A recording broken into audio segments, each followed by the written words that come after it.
অবসরের পরে মানুষ নাকি অকর্মা হয়ে যায়। সমাজে একটা ধারণা আছে না, অবসর পাইছে মানে কি এখন সমাজে তার কোনো মূল্য নাই, কোনো দাম নাই, এখন তার কোনো গুরুত্ব নাই। কিন্তু আমি এটা বুঝাতে চাচ্ছি, এটা কিন্তু একটা প্রশাসনিক এরিয়া। আপনাদের মধ্যেও যারা কর্মজীবী যারা আছেন, আপনারা আজকাল হোক একদিন একদিন এখান থেকে তো বিরতি নেবেন, কর্মবিরতি নেবেন। কর্মবিরতির পরে কেউ কি হয় না, অকর্মা হয় না, সেও যে কাজে লাগতে পারে এই প্রমাণস্বরূপ আমি স্যারকে এখানে দাঁড় করিয়েছি, কষ্ট দিয়েছি, এবং এই লিস্টটা উনি নিজের হাতে করেছেন এবং আমার কাছে দিয়েছেন উনি। আল্লাহ পাক নিজে বলেছিলেন, ওয়াজকুর ফিল কিতাবি ইব্রাহিম ইন্নাহু কানা সিদ্দিকান নাবিয়্যা। নবী হে, আপনি আলোচনা করুন এই কিতাবের মাঝে, কোরআনের মাঝে ইব্রাহিম আলাইহিস সালাতু ওয়াস সালামের, যিনি কি ছিলেন, একজন সত্যবাদী নবী ছিলেন। এবং যত পয়গম্বর আল্লাহ পাক পৃথিবীর জমিনে পাঠিয়েছেন, তার মধ্যে যাদেরকে বিশেষ করে বেশি পরিমাণে পরীক্ষা করেছিলেন, এর মধ্যে অন্যতম পরীক্ষা অংশগ্রহণ করেছিলেন হযরত ইব্রাহিম আলাইহিস সালাতু ওয়াস সালাম। সবচেয়ে বেশি পরীক্ষার মধ্যে তিনি একজন, এবং সকল পরীক্ষায় শতভাগ নাম্বার নিয়ে যিনি পাশ করেছিলেন। এবং এই পরীক্ষাগুলোতে উত্তীর্ণ হওয়ার পরে আল্লাহ পাকের খলিল উপাধিতে ভূষিত হয়েছিলেন তিনিও হযরত ইব্রাহিম আলাইহিস সালাতু ওয়াস সালাম।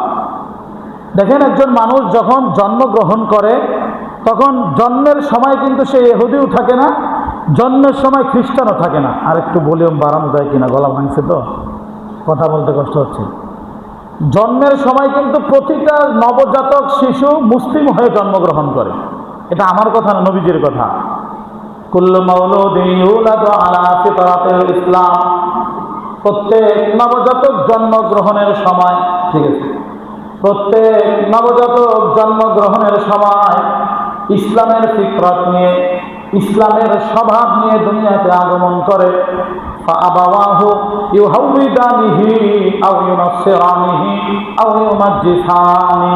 আরেকটু কমা। অতঃপর জন্মগ্রহণের পরে তার বাবা তাকে ইহুদি হলে ইহুদি বানায়, খ্রিস্টান হলে খ্রিস্টান বানায়, অগ্নি পূজারী হলে অগ্নি পূজারী বানায়, মূর্তি পূজারী হলে মূর্তি পূজারী বানায়। তার পিতামাতা যেই ধর্মের অনুসারী হয়, সাধারণত সন্তান ওই ধর্মের দিকে ঝুঁকে যায়। কিন্তু জন্মের সময় কি হয়, ইসলামের স্বভাব নিয়েই সে পৃথিবীতে আগমন করে। অর্থাৎ কাট্টা কাফেরের ঘরে যেই নবজাতক এসেছে, ওই কাট্টা কাফেরের নবজাতকটাও কি হয়, তখন মুসলমানের ইসলাম ধর্মের উপরে সে জন্মগ্রহণ করে। এরপরে যদি বাবা মা ইহুদি হয়, এটাও নবীজি ব্যাখ্যা করেছেন। ফাআবাওয়াহু, অতঃপর তার বাবা মা ইউহাউইদানিহি, তাকে ইহুদি বানায়, আও ইউনাসসিরানিহি, তাকে খ্রিস্টান বানায়, আও ইউমাজ্জিসানিহি, অথবা অগ্নি পূজারী বানায়। অর্থাৎ বাবা মা যেই ধর্মের অনুসারী হয়, সন্তানকেও পরবর্তী সেই ধর্মের অনুসারী বানায়। কিন্তু এর পক্ষান্তরে বিপরীতে দেখা যায়, আমাদের মুসলিম জাতির পিতা হযরত ইব্রাহিম আলাইহিস সালাতু ওয়াস সালাম জন্মগ্রহণ করেছিলেন একজন হাজী সাহেবের ঘরে। নাকি হাজী সাহেবের ঘরে এসেছিলেন। ইয ক্বালা লিআবিহি আযারা আতাত্তাখিযু আসনামান আলিহা। ইব্রাহিম আলাইহিস সালাতু ওয়াস সালামের বাবা আযর, তিনি শুধু মূর্তির পূজারী ছিলেন না, মূর্তির কারিগর ছিলেন। নিজে মূর্তি পূজা করতেন এমন না, শুধু নিজে মূর্তি পূজা করতেন, জাতিকে মূর্তি পূজার সহায়তা করে মূর্তি সাপ্লাই করতেন, কারিগর ছিলেন এক কথায়। এমন একজন মূর্তি পূজারী এবং একজন মূর্তির কারিগরের ঘরে জন্ম হচ্ছে আমার আপনার মুসলিম জাতির পিতা ইব্রাহিম আলাইহিস সালাম। আল্লাহ দেখিয়েছেন গোটা মানব জাতিকে, যে মানুষগুলো বিভিন্ন অজুহাতে রবের থেকে দূরে সরে যায়, রবের পরিচয়কে দিতে অস্বীকার করে, বিভিন্ন পরিবেশ এবং বিভিন্ন পরিস্থিতির দোহাই দেয়, আল্লাহ তাদেরকে চোখে আঙুল দিয়ে দেখিয়েছে, দেখো আমার খলিল ইব্রাহিম খলিলুল্লাহ জন্মগ্রহণ করেছে মূর্তি পূজারীর ঘরে, শৈশব থেকে বড় হয়েছে মূর্তি পূজারীর ঘরে। শুধুমাত্র বাবা মূর্তি পূজারী নয়, তৎকালীন সময়ে রাষ্ট্রপ্রধান ও মূর্তি পূজারী, অর্থাৎ একটা কাফের রাষ্ট্রের মধ্যে, কুফরি সমাজ ব্যবস্থার মধ্যে জন্মগ্রহণ করেছে। এরপরেও ইব্রাহিম আলাইহিস সালাতু ওয়াস সালাম ওই যে স্বভাবগত ইসলামের ফিতরত নিয়ে দুনিয়ার জমিনে আগমন করেছেন, তার দিলের ভিতরে স্রষ্টার পরিচয় নিয়ে আল্লাহ পাক রব্বুল আলামিন এক ফিকির তৈরি করে দিয়েছেন। গত জুমে আমরা আলোচনা করেছিলাম যে ইব্রাহিম আলাইহিস সালাতু ওয়াস সালাম যখন চন্দ্রের দিকে দেখলেন, বললেন যে হাদা রব্বি, এটা মনে হয় আমার রব। ফালাম্মা আফালা ক্বালা লা উহিব্বুল আফিলিন। চন্দ্র যখন অস্তমিত হয়ে যায় তখন ইব্রাহিম আলাইহিস সালাম বলে, না, যেই জিনিস অস্ত যায় ওই জিনিস আমার রব হতে পারে না। স্রষ্টার প্রতি, একত্ববাদের প্রতি এটা স্বভাবগত আল্লাহ পাক তৈরি করে দিয়েছেন। কেউ যদি চায় তার স্রষ্টাকে সে পাবে, সে স্রষ্টাকে খুঁজবে, আল্লাহ পাক পরতে পরতে তার পরিচয় দিয়ে দিয়েছেন। কথা বলেন ঠিক না ঠিক? এমন কোন সেক্টর নাই যেই দিকে তাকালে আপনার রবের পরিচয় আপনি পাবেন না। ইব্রাহিম আলাইহিস সালাতু ওয়াস সালাম দেখলেন চন্দ্র ডুবে যায়। এরপরে যখন দেখলেন সূর্য উঠেছে, সকালবেলা ভোরের আলো কিরণ বিচ্ছিন্ন করে এইভাবে সূর্যের আলোটা যখন পুরো পৃথিবীর মধ্যে ছড়িয়ে গিয়েছে, তিনি বলেন ফালাম্মা আশ-শামসা বাযিগা, আলোকিত ঝলমলে আলো নিয়ে যখন সূর্য দেখলেন, বললেন হাযা রব্বি, এটাও হয়তোবা আমার রব। যখন সূর্য অস্তমিত যায় তিনি বলেন এই সূর্য আমার রব হতে পারে না, কেননা আমার রব যিনি ছিলেন, তিনি আছেন, তিনি ভবিষ্যতেও থাকবেন, কিয়ামতের ময়দানে বিচার দিবসেও থাকবেন। কথা বলেন ঠিক না ঠিক? সব জায়গায় যিনি সূচনা করেছেন, যিনি শেষ করবেন, তিনি কে? হুয়াল হাইয়ুল কাইয়্যুম। হুয়াল হাইয়ুল কাইয়্যুম, তিনি চিরন্তন, তিনি চিরঞ্জীব, তিনি ছিলেন, তিনি আছেন, তিনি থাকবেন। বিশ্বজগতের সূচনা করেছেন যেই রব, বিশ্ব জগতের পরিসমাপ্তি ঘটাবেন সেই রব, আবার পুরো পৃথিবীবাসীকে তার সামনে নতজানু করবে যিনি, তিনিও সেই রব। কথাটা মাঝখানে ক্ষমতার অদল বদল পৃথিবীর মানুষের মধ্যে দেখা যায়। পৃথিবীর ক্ষমতা নিয়ে পালা বদল, হাত বদল, অনেক কিছুই হয়, কিন্তু যার ক্ষমতার মধ্যে কি নাই? পরিবর্তন নাই। যার ক্ষমতার মস্তদে বসার জন্য পালাক্রমে নির্বাচন কিংবা মানুষের ভোটের প্রয়োজন হয় না, যিনি ছিলেন, নিজে যখন ছিলেন তখনও বাদশাহ, যখন আছেন তখনও বাদশাহ, যখন কেউ থাকবে না তখনও তিনি কে? বাদশাহ আল্লাহ। তো রবের পরিচয় তো এভাবেই পাওয়া যায়। সাজারানে হাজারানে রঙ্গভূমে তুহি তুহি, জিদার দেখতা হো মাওলা উধার তুহি তুহি। গাছের দিকে তাকালেও দেখি আমার রব, পাথরের দিকে তাকালেও দেখি রব, নদী নালা খাল বিলের দিকে তাকালেও দেখি আমার রব। যেদিকে তাকাই সেদিকেই স্রষ্টাকে দেখতে পাই। কেন? এই সব নবমণ্ডল, ভূমণ্ডল, দুনিয়া, আখিরাত, ইহকাল, পরকাল, সমস্ত জগতের স্রষ্টা এবং পরিচালনা কার হাতে? আল্লাহর হাতে। অটোমেটিকলি ইব্রাহিম আলাইহিস সালাতু ওয়াস সালামের যে বংশধর থেকে হযরত ইসমাঈল আলাইহিস সালাতু ওয়াস সালাম, তারই বংশ থেকে আমার আপনার নবীর সর্বশেষ নবুয়তির সিলমোহর যেই নবীর গর্দান মুবারকের মধ্যে লাগানো হয়েছে মুহাম্মদুর রাসূলুল্লাহ সাল্লাল্লাহু আলাইহি ওয়াসাল্লাম, যিনি যেহেতু শেষ নবী, তারপরে যেহেতু কোনো নবী রাসূল নাই, গোটা মানব জাতির জন্য, গোটা মানব ইতিহাসের জন্য গাইডলাইনের জন্য একটা গাইড বুকের দরকার আছে না নাই? তাওহীদের পরিচয় দিতে গিয়ে আল্লাহ পাকের রুবুবিয়াত, আল্লাহ পাকের উলুহিয়াত, আল্লাহ পাকের একত্ববাদকে পরিচয় করানোর জন্য মানব জাতিকে গাইডলাইন করে আবার সেই যেখান থেকে এসেছিলাম জান্নাত থেকে পুনরায় সেই জান্নাত পর্যন্ত যেতে first to last A to Z সব কিছু যেই কিতাবের মধ্যে দিয়েছেন সেই কিতাবের নাম আল কোরআন। যদি কোনো ব্যক্তি তার রবের পরিচয় পেতে চায়, সাইয়্যিদুনা ইব্রাহিম আলাইহিস সালাতু ওয়াস সালামের আদর্শকে সে বক্ষে ধারণ করতে চায়, হ্যাঁ, লাকাদ কানাত লাকুম উসওয়াতুন হাসানাতুন ফি ইব্রাহিম, ইব্রাহিম আলাইহিস সালাতু ওয়াস সালামের আদর্শের মধ্যে মানব জাতির উত্তম আদর্শ তিনি রেখে গিয়েছেন জাতির জন্য। আমাদেরকে মুসলিম হিসাবে সর্বপ্রথম নামকরণ করেছিলেন কে? ইব্রাহিম আলাইহিস সালাতু ওয়াস সালাম। আল্লাহ বলেন মিল্লাতা আবিকুম ইব্রাহিম হুয়া সাম্মাকুমুল মুসলিমিন। মিল্লাতা আবিকুম ইব্রাহিম, তোমাদের মুসলিম জাতির পিতা। ভুলে আরেকজনের নাম বলে ফেলাইয়েন।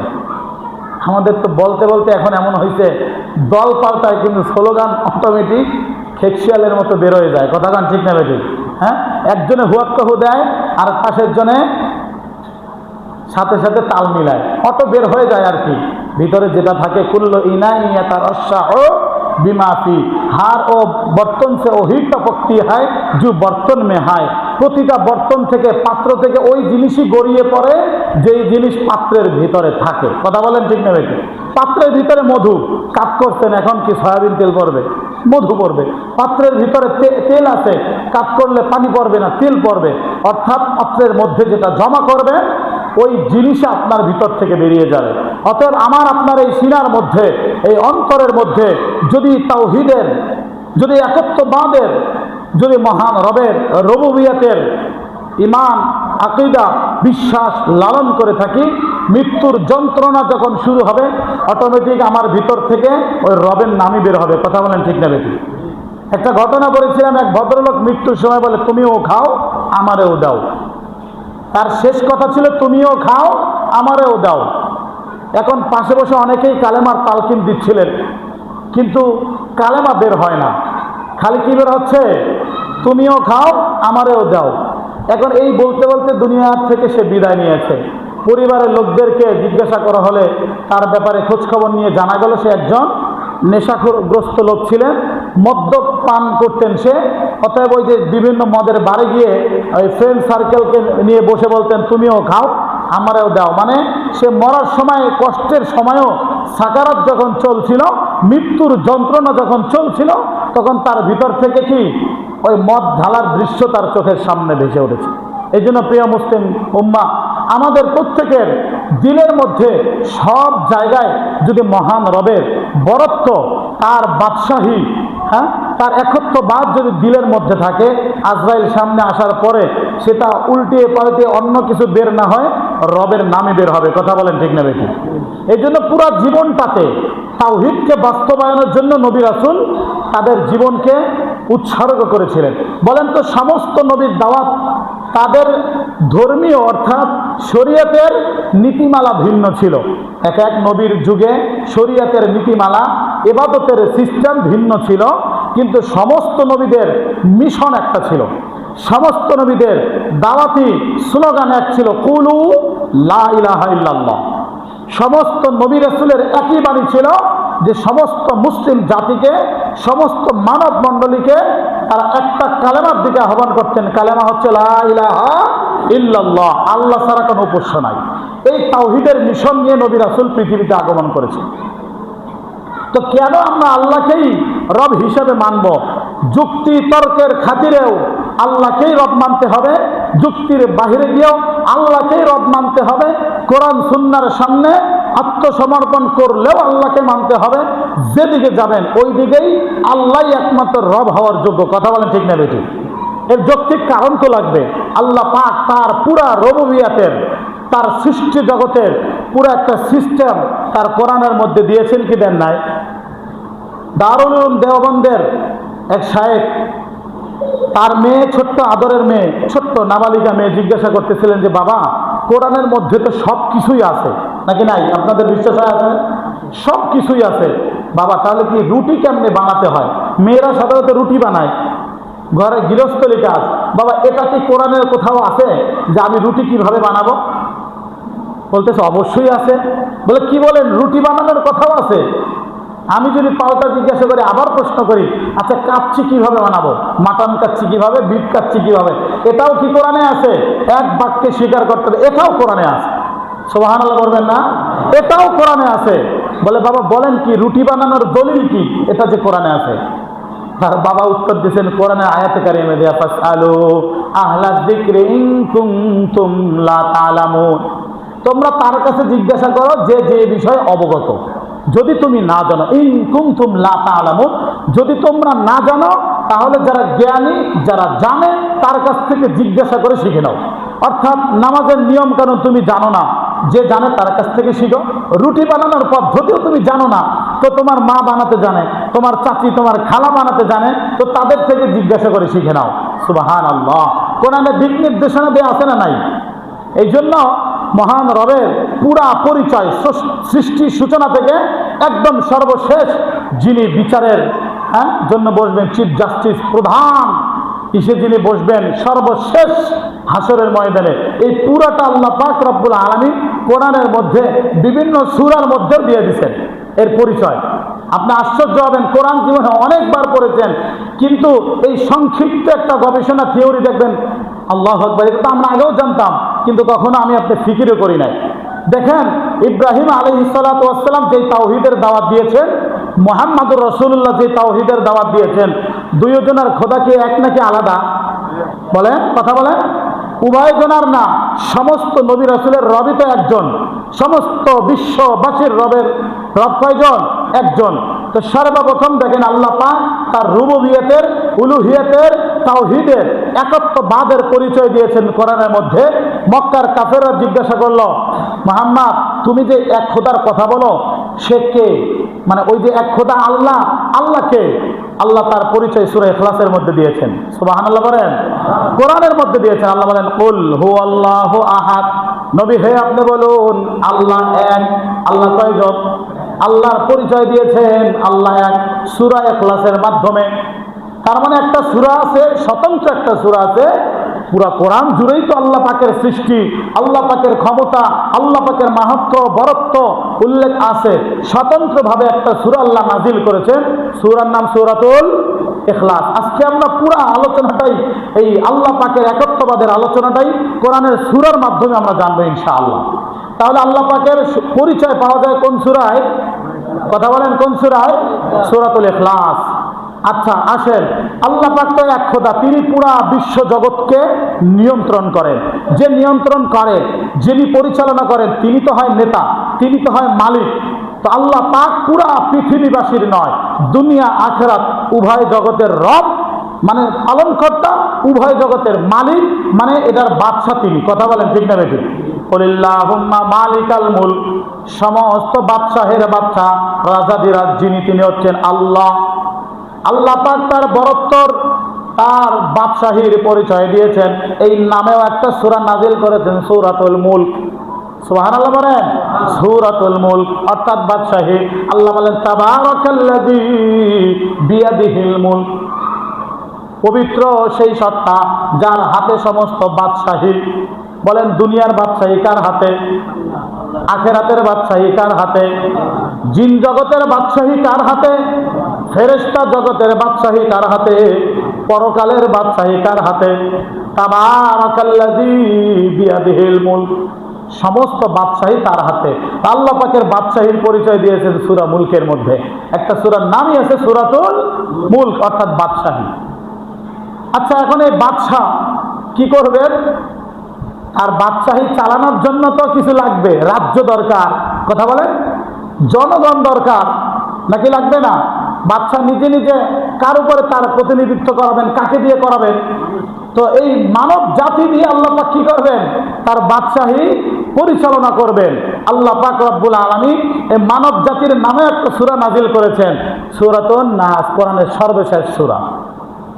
মানুষ নিয়ে সূরা নাই, সূরাতুন নাস। আরো বিস্তারিত মানব জাতির পরিচয় দিয়েছেন একটা সূরার মধ্যে, সূরাতুদ দাহর। 29 পারার মধ্যে আল্লাহ মানব জাতির পরিচয় দিচ্ছেন। হাল আতা আলাল ইনসানি হিনুম মিনাদ দাহরি লাম ইয়াকুন শাইআম মাযকুরা। আল্লাহ বলেন, মানব জাতির উপরে এমন একটা মুহূর্ত অতিক্রান্ত হয়েছে যেই সময় কোনো মানুষ পরিচয় দেওয়ার মতো বস্তুই ছিল না। আজকের জমানায় আল্লামাতুদ দাহর, অমুক অ্যাডভোকেট, অমুক ব্যারিস্টার, অমুক স্যার, অমুক সাহেব, এমন একটা সময় ওই সাহেবের উপরে, ওই বক্তার উপরে, ওই নেতার উপরে অতিক্রম হয়েছে যেই সময় তার চিহ্ন ছিল না। কথা বলেন, ঠিক না ঠিক? তা আল্লাহ পাক তার খলিফাদের পরিচয় দিয়েছে যেই সূরার মধ্যে, সেটা হচ্ছে সূরাতুদ দাহর। সূরা দিয়েই একের পর এক আল্লাহ পাকের পুরা বিশ্ব জগতের পরিচয় করিয়ে দিচ্ছে। আল্লাহ বলেন, ওয়াইয ক্বালা রাব্বুকা লিল মালাইকা ইন্নী জাইলুন ফিল আরদি খলিফা। আল্লাহ প্রতিনিধি বানাবেন, ফেরেশতাদের সাথে পরামর্শ করেছেন। ওই প্রতিনিধি হচ্ছে আমরা, এই মানব জাতি। কথা বলেন, ঠিক না ঠিক? আমরাই হচ্ছে সেই প্রতিনিধি। আচ্ছা, এখন এই পুরা মানব জাতিকে প্রতিনিধিকে গাইডলাইন করার জন্য কিছু দরকার আছে না? মনে করেন আপনার কাছে 100 সৈনিক আছে, কিন্তু ওই সৈনিকের তো একজন কমান্ডার দরকার। হ্যাঁ, তাকে কমান্ড করবে, তাকে সঠিক পথ দেখাবে। এই জন্য আল্লাহ পাক পুরা গোটা মানব জাতির হেদায়েতের জন্য যাদেরকে পাঠিয়েছেন নবী রাসূল, তাদের নামে একটা সূরা নাযিল করেছেন, সূরাতুল আম্বিয়া। নবীর বহু বচন হচ্ছে আম্বিয়া। সূরাতুল আম্বিয়া অর্থাৎ নবীদের মাধ্যমেই যে বিশ্বজগতের মানব মণ্ডলীকে পরিচালনা করবেন, এই নামে স্বতন্ত্র একটা সূরা নাযিল করেছেন 17 পারায়, সূরাতুল আম্বিয়া। আচ্ছা, নবীর সংখ্যা কি পরিমাণ? লাকাদ কানা লাকুম, আল্লাহ পাক রব্বুল আলামিন বলতেছেন লাকাদ কসাসনা, অর্থাৎ আল্লাহ পাক রুসুলাম মিন ক্বাবলিকা মিনহুম মান কসাসনা আলাইকা ওয়া মিনহুম মান লাম নাকসুস আলাইক। আল্লাহ বলেন, আমি নবী রাসূল যে কি পরিমাণ পাঠিয়েছি এর কিছু সংখ্যকের আলোচনা আমি নবী আপনার কাছে করেছি, আর কিছুর আলোচনা করি নাই। অর্থাৎ নবীদের সঠিক সংখ্যা একমাত্র কে জানেন? আল্লাহ জানেন। যেটা আল্লাহ বলছে মিনহুম মান কসাসনা, আমি কিছু নবীদের বর্ণনা নবী মুহাম্মদ আপনার কাছে আমি বলেছি, আর কিছু নবীদের আলোচনা আমি কি করি নাই? আপনার কাছে করি নাই। তার মানে কি, নবী রাসূলের সংখ্যা অগণিত, একমাত্র সঠিক সংখ্যা কে ভালো জানেন? আল্লাহ ভালো জানেন। আচ্ছা, এবার মানব জাতির পথ নির্দেশনের জন্য নবী রাসূল পাঠালেন। এই নবীদের মধ্যে সর্বশেষ খাতামুন নবিয়্যিন, যার মাধ্যমে নবুয়তি শেষ হয়েছে এবং শ্রেষ্ঠত্ব যিনি পেয়েছেন সমস্ত নবীদের মধ্যে, ইমামুল মুরসালিন, সাইয়্যিদুল আম্বিয়া, খাতামুন নবিয়্যিন, রাহমাতুল লিল আলামিন, মুহাম্মদুর রাসূলুল্লাহ সাল্লাল্লাহু আলাইহি ওয়াসাল্লাম। তার নামে স্বতন্ত্র একটা সূরা আছে, সূরাতুল মুহাম্মদ। বিষয়টা কি বুঝছেন? ধারাবাহিকতা বুঝতেছেন? সূরা মুহাম্মদ অর্থাৎ মুহাম্মদ সাল্লাল্লাহু আলাইহি ওয়াসাল্লামের মাধ্যমে আল্লাহ পাক নবুয়তির দরজা বন্ধ করে দিয়েছেন। মুহাম্মদ সাল্লাল্লাহু আলাইহি ওয়াসাল্লামকে একটা গাইড বুক দিয়েছেন না? নবী রাসূলকে তো আল্লাহ পাক কিতাব নাজিল করেছেন। 104খানা কিতাবের মধ্যে প্রধান 4খানা তাওরাত, জাবুর, ইনজিল, সর্বশেষ হচ্ছে কোরআন। সর্বশেষ নবী মুহাম্মদুর রাসূলুল্লাহ সাল্লাল্লাহু আলাইহি ওয়াসাল্লাম, তার নামে স্বতন্ত্র সূরা, সূরাতুল মুহাম্মদ। নবীজিকে যে গাইড বুক দেওয়া হয়েছে, ওই বইটার নাম কি? কোরআনুল কারীম। এই কোরআনুল কারীমের এক নাম হচ্ছে ফুরকান, অর্থাৎ হক এবং বাতিলের পার্থক্যকারী। সূরাতুল ফুরকান নামে একটা সূরা আল্লাহ কোরআনে নাজিল করেছেন। দেখছেন সিস্টেম ধারাবাহিক, আল্লাহ চেইন সিস্টেমে করছেন। আচ্ছা, এই কোরআনের মধ্যে পুরা মানব জাতিকে বিভক্ত করেছেন 2টা শ্রেণীতে, কাফের, মুমিন। কাফের, মুমিন। কাফেরদের নামে স্বতন্ত্র সূরা আছে, সূরাতুল কাফিরুন, আছে না নাই? সূরাতুল কাফিরুন। মুমিনদের ব্যাপারেও 2টা সূরা নাযিল হয়েছে, এক বচনে সূরাতুল মুমিন, বহু বচনে সূরাতুল মুমিনুন। পুরা মুমিনদের ব্যাপারে, কাফেরদের ব্যাপারে, হ্যাঁ কাফেরদের ব্যাপারে আরো একটা সূরা আছে, সূরাতুল মুনাফিকুন। কাফের আর মুনাফিকের ঘুরে তো একই সুতোয় গাঁথা, উভয়ের স্থল কোথায় হবে? উইদ্দাত লিল কাফিরিন। আল্লাহ জাহান্নাম নিযুক্ত করে রেখেছেন, তৈরি করে রেখেছেন কাফেরদের জন্য। ইন্নাল মুনাফিকিনা ফি দারকিল আসফালি মিনান নার, একদম জাহান্নামের তলদেশে আবাসস্থল হবে মুনাফিকদের। অর্থাৎ কাফের মুনাফিকদের ব্যাপারেও আল্লাহ স্বতন্ত্র সূরা নাজিল করেছেন। এরপরে কাফেরদের মধ্যে অন্যতম একজন কাফের, নবীজির চাচা আবু লাহাবের নামে একটা স্বতন্ত্র সূরা আছে না নাই? সূরাতুল লাহাব 30 পারায়, কাফেরদের ব্যাপারে। মুমিনদের পক্ষ থেকেও সূরাতুল লুকমান, সূরা মারিয়াম, হ্যাঁ নারী পুরুষ, ইমানদার নারী পুরুষের ব্যাপারেও স্বতন্ত্র সূরা আল্লাহ পাক নাজিল করে দেখিয়েছেন। তার মানে ধারাবাহিক দেখেন, বাদশাহ হচ্ছেন আল্লাহ, সূরাতুল মুলকের মাধ্যমে বাদশাহীর পরিচয় দিলেন। এক হচ্ছেন আল্লাহ একক, সূরা ইখলাসের মাধ্যমে আল্লাহ একত্ববাদ শুরু হলো। সূরা নাস, সূরা দাহরের মাধ্যমে মানব জাতির পরিচয় শুরু হলো। এই মানব জাতিকে গাইডলাইনের জন্য যে সূরা নাজিল করলেন, সূরাতুল আম্বিয়া, এই নবীদের মধ্যে শ্রেষ্ঠ নবী রাহমাতুল লিল আলামিন মুহাম্মদুর রাসূলুল্লাহ সাল্লাল্লাহু আলাইহি ওয়াসাল্লামের নামে স্বতন্ত্র একটা সূরা, সূরাতুল মুহাম্মদ। মুহাম্মদ সাল্লাল্লাহু আলাইহি ওয়াসাল্লামকে গাইডলাইন হিসেবে যেই কিতাব দিয়েছেন, কিতাবের নাম রেখেছেন সূরাতুল ফুরকান। এই ফুরকান দিয়ে স্বতন্ত্র একটা সূরা নাজিল করেছে। এই ফুরকানের মধ্যে, কোরআনের মধ্যে মানব জাতির বিভাজন করেছেন কাফির এবং মুমিনের মাধ্যমে। আমরা কোন শ্রেণীর মধ্যে পড়েছি? আসহাবুল ইয়ামিন মা আসহাবুল ইয়ামিন, আসহাবুশ শিমাল মা আসহাবুশ শিমাল। ডানপন্থী বামপন্থী। আলহামদুলিল্লাহ আমরা কোন পন্থী? কথা বলেন, কোন পন্থী? আমরা ডানপন্থী। আল্লাহ পাক রব্বুল আলামিন আমাদেরকে ডানপন্থী বানিয়েছেন। এটা আমাদের উপরে কি করেছেন? আল্লাহ পাক ইহসান করেছেন, অনুগ্রহ করেছেন। যাই হোক, এরপরে এই মানব জাতিকে বিশ্বজগৎ পরিচালনার জন্য একটা রাত দিনের পরিবর্তন আল্লাহ করেছেন কি করেন নাই? ইন্না ফি খালকিস সামাওয়াতি ওয়াল আরদি ওয়াখতিলাফিল লাইলি ওয়ান নাহার লাআয়াতিল লিউলিল আলবাব। আল্লাহ বলেন রাত দিনের পরিবর্তন, এই সব কিছুর মধ্যে মহান রবের পরিচয় আছে না নাই? আল্লাহ পাক রাতকে সুসজ্জিত করার জন্য কি করেছে? চন্দ্র বানাইছেন, তারকারাজি বানাইছেন। চাঁদের নামের একটা সূরা আছে, সূরাতুল কমার, 27 পারায় আছে না নাই? সূরাতুল কমার। দিনকে আলোকিত করার জন্য আল্লাহ একটা সূরা নাজিল করেছেন, সূরাতুশ শামস, ওয়াশ-শামসি ওয়াদুহাহা। তো রাতকে আলোকিত করেছেন চন্দ্র দিয়ে, দিনকে আলোকিত করেছেন কি দিয়ে? সূর্য দিয়ে। এই রাত দিনের পরিবর্তন দেখে স্রষ্টার পরিচয় পেয়ে মানুষগুলো সাজদায় পড়ে যাবে, যেই রবের কুদরতি কদমের মধ্যে সাজদায় পড়ে যাবে। এই সাজদা নামে স্বতন্ত্র একটা সূরা নাজিল করেছে, সুবহানাল্লাহ বলেন। সূরাতুস সাজদা আছে কোরআনের মধ্যে। আচ্ছা, এখন এই যে আল্লাহ পাক রব্বুল আলামিন চন্দ্র সূর্য সৃষ্টি করলেন, মহান রবের পরিচয় আপনি পেলেন, হ্যাঁ, এরপরে সাজদায় অবতীর্ণ হলেন। সাজদায় যখন গেলেন, রবের সাথে একটা কানেকশন তৈরি হয়েছে কি হয় নাই? এই রবের সাথে যখন আপনার কানেকশন তৈরি হয়ে যাবে, তখন আপনার দিলটা ইমানের আলোতে আলোকিত হয়ে যাবে। এই আলোর আরবি শব্দ হচ্ছে নূর। আল্লাহ পাক কোরআনে স্বতন্ত্র একটা সূরার নাম রয়েছে সূরাতুন নূর, সুবহানাল্লাহ বলেন। ধারাবাহিক সিস্টেম দেখেন। আচ্ছা, এখন যে সাজদায় পড়লো তার তো দিলের মধ্যে নূর আসলো, কিন্তু দুনিয়ার কিছু মানুষের দিলের মধ্যে দুনিয়ার মোহ আসবে কি আসবে না? থাকবে। এই যে দুনিয়ার মোহ কি নিয়ে? টাকা পয়সা তো, স্বর্ণরৌপ্য এগুলো নিয়েই তো আল্লাহ পাক স্বতন্ত্র একটা সূরা নাজিল করেছেন, সূরাতুজ যুখরুফ। যুখরুফ মানে হচ্ছে সোনা দানা। যুখরুফ মানে কি? সোনা দানা। এই সোনা দানার নামে আল্লাহ একটা সূরা নাজিল করে মানব জাতিকে বুঝিয়েছেন যে যেই জিনিস নিয়ে তোমরা এই করবে, এটা আল্লাহ আগের থেকেই জানে, আল্লাহ জানিয়ে দিয়েছে।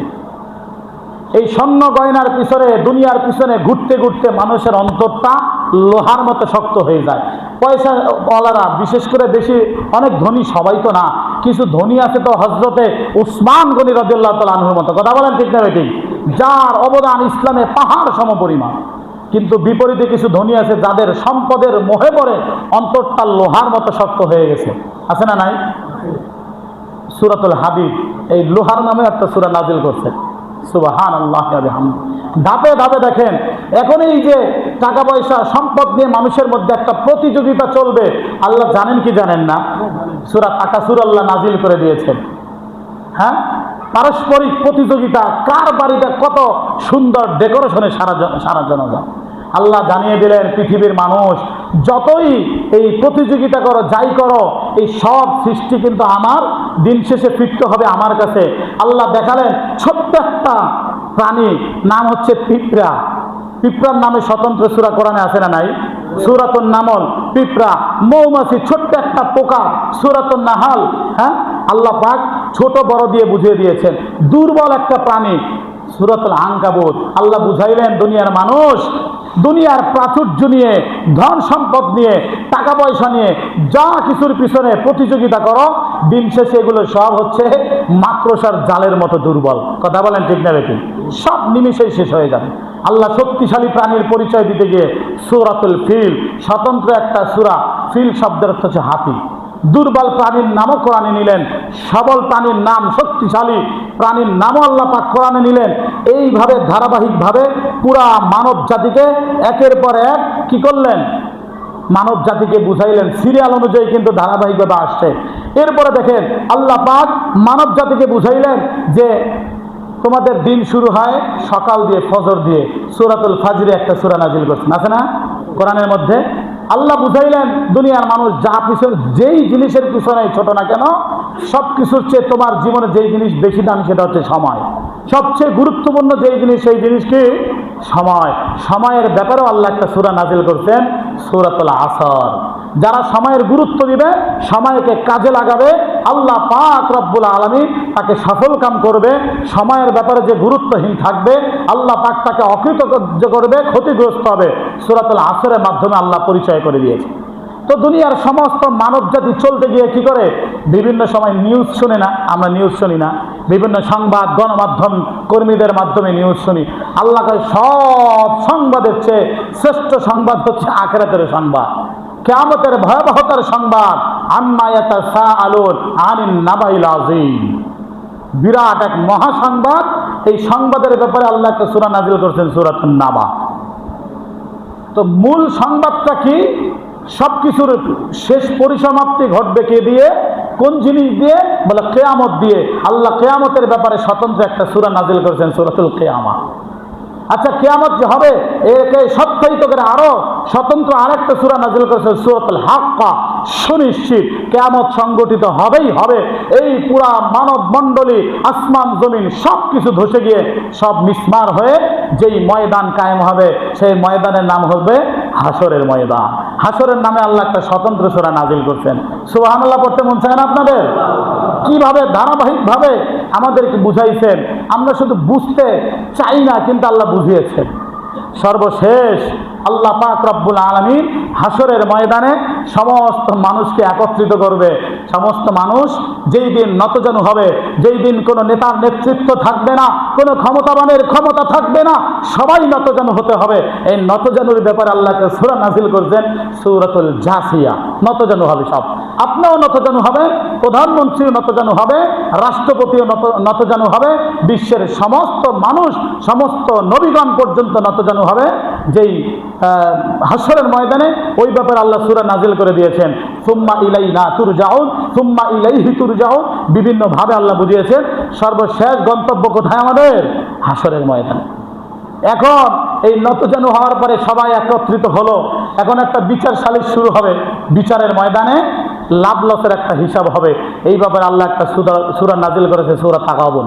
ইয়াউমা ইয়াজমাউকুম লিয়াউমিল জামঈ যালিকা ইয়াউমুত তাগাবুন। আজকের দিন হচ্ছে লাভ লোকসান হিসাবের দিন, ওই দিন হচ্ছে হাসরের দিন। এই ব্যাপারে স্বতন্ত্র সূরা নাজিল করেছে, সূরা তাগাবুন।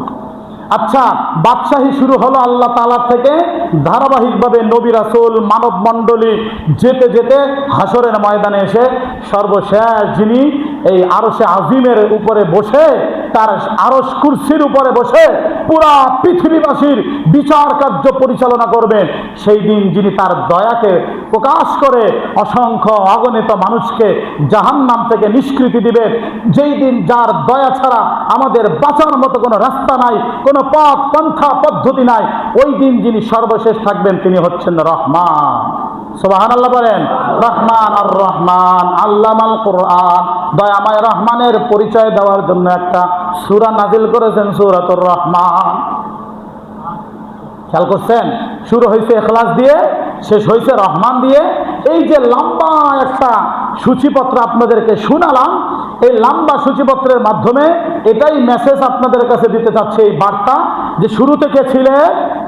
কথা বলেন, জবান খুলে বলেন, শুরুতে কে ছিলেন? এখনো ক্ষমতা কার হাতে? এবং সর্বশেষ যিনি থাকবেন তিনিও কে? আল্লাহ। গুরুত্বপূর্ণ একটা মেসেজ আপনাদেরকে দেই। এই যে লম্বা লিস্ট দিয়ে সূরার নামকরণের অনুযায়ী ধারাবাহিকভাবে শুরু থেকে শেষ, ফার্স্ট টু লাস্ট, যেই একটা এই আপনাদেরকে সূচিপত্র শুনাইলাম, আসেন এখানে এই লম্বা একটা সূচিপত্র, একটু দাঁড়ান এখানে। আল কোরআনের সূরার আলোকে মানব জীবনের শুরু এবং শেষ, এই একটা লম্বা লিস্ট করে আমার হাতে দিয়েছেন আমাদের এই যে ভাই আব্দুল মান্নান সাহেব। উনি আর্মি থেকে রিটায়ার্ড পারসন, দীর্ঘদিন র্যাবেও ছিলেন। উনি বসে বসে এই একটা কি বলেন সূচনা এবং শেষ পরিসমাপ্তির একটা ছক তিনি এঁকেছেন, কোরআন নিয়ে গবেষণা করে। আমি ওনাকে দাঁড় করানোর উদ্দেশ্য, এ পাশে আসেন একটু বুঝাই। এটা দাঁড় করানোর উদ্দেশ্য হচ্ছে, ওনার ব্যাকগ্রাউন্ড হচ্ছে জেনারেল। উনি একজন জেনারেল শিক্ষিত মানুষ, অবসরপ্রাপ্ত। অবসরের পরে মানুষ নাকি অকর্মা হয়ে যায়। সমাজে একটা ধারণা আছে না, অবসর পাইছে মানে কি এখন সমাজে তার কোনো মূল্য নাই, কোনো দাম নাই, এখন তার কোনো গুরুত্ব নাই। কিন্তু আমি এটা বুঝাতে চাচ্ছি, এটা কিন্তু একটা প্রশাসনিক এরিয়া, আপনাদের মধ্যেও যারা কর্মজীবী যারা আছেন, আপনারা আজকাল হোক একদিন এখান থেকে তো বিরতি নেবেন, কর্মবিরতি নেবেন। কর্মবিরতির পরে কেউ কি হয় না, অকর্মা হয় না, সেও যে কাজে লাগতে পারে এই প্রমাণস্বরূপ আমি স্যারকে এখানে দাঁড় করিয়েছি, কষ্ট দিয়েছি, এবং এই লিস্টটা উনি নিজের হাতে করেছেন এবং আমার কাছে দিয়েছেন। উনি এই বসে বসে সারাদিন ওনার একাধিক, উনি একটা লাইব্রেরির মালিক, ওখানে একাধিক কোরআনের তাফসীর এরকম থাকে সাজানো আছে। উনি দিন রাত 24 ঘন্টা যতক্ষণ দোকানে থাকেন, কাস্টমার থাকলে কাস্টমারের সাথে সংক্ষিপ্ত বেচা কেনার কাজ শেষ, এরপরে যে কাজ সারাদিন বসে বসে ওনার দোকানে যাবেন, ওনার চোখ সামনে দেখি না, সারাদিন ওই যে কোরআনের পাতায় পাতায় উল্টাচ্ছে। একজন জেনারেল ব্যাকগ্রাউন্ডের মানুষ হয়ে একদম সূরা ইখলাস থেকে সূরা রহমান পর্যন্ত এই মানব জাতির সূচনা থেকে শেষ পর্যন্ত করেছেন। এটা একটা প্রশংসার দাবি রাখে কি রাখে না? কথা বলে। এটা আমাদের জন্য একটা অনুপ্রেরণা। এই পুলিশ ভাই যারা আছেন, প্রশাসনের ভাই যারা আছেন, ঊর্ধ্বতন অফিসার কর্মকর্তা স্যার যারা আছেন, আপনাদের জন্য একটা অনুপ্রেরণা যে একজন জেনারেল ব্যাকগ্রাউন্ড হয়েও কি করা যায়, কোরআনের খেদমত করা যায়, কোরআন নিয়ে গবেষণা করা যায়। কথা বলেন ঠিক না বেটি? আমরা মনে করি যে কোরআন তো পড়বে হুজুররা, যে কষ্ট দিলাম, আমরা তো কি করি, আমরা মনে করি কোরআন পড়বে তো হুজুররা। হ্যাঁ, আমাকে কি কাম, আমাকে কাম ব্যবসা করবো, আমাকে কাম আমরা ব্যবসা চালাবো, সরকারি চাকরি করব, এটাই আমাদের কাজ। আর মাঝে মাঝে দান সৎকা করব, হুজুরের দান সৎকা খাইয়া এরপর কি করবে, আমাদের এই কোরআনের খেদমত করবে। কিন্তু এটা পুরোটা উল্টাইয়া দেখাই দিচ্ছেন আমাদের আব্দুল মান্নান স্যার। হ্যাঁ, উনি সারাদিন কোরআন নিয়ে গবেষণা করে, ওনার গবেষণার ফাইল উনি আমাকে দেখাইছে, এত বড় মানে বলিয়ম আকারে করছেন উনি। ওনার বসে বসে লম্বা সময়, অবসরের সময়টা উনি বসে বসে কোরআনের খেদমত করছেন। সবার কাছে ওনার পক্ষ থেকে আমি দোয়া চাই আব্দুল মান্নান স্যারকে, আল্লাহ পাক যেন একজন কোরআনের ছাত্র, একজন কোরআনের ধারক বাহক, কোরআনের প্রচার প্রসারক হিসেবে কবুল করে। আমরা সবাই বলি আমিন। এবং আমি আপনাদের কাছে আপনাদেরকে উদাত্ত আহ্বান জানাই, এটা দিয়ে আপনারা অন্তত পক্ষে অনুপ্রাণিত হন যে আমরাও যতদিন থাকবো বাঁচবো আল্লাহ পাকের পরিচয় পাওয়ার জন্য, আল্লাহ পাকের দিক নির্দেশনা জানার জন্য কোরআনের পিছনে মেহনত করবো। রাজি আছি তো ইনশাআল্লাহ? আল্লাহ পাক আমাদেরকে কবুল আর মঞ্জুর করে। আমরা বলি আমিন।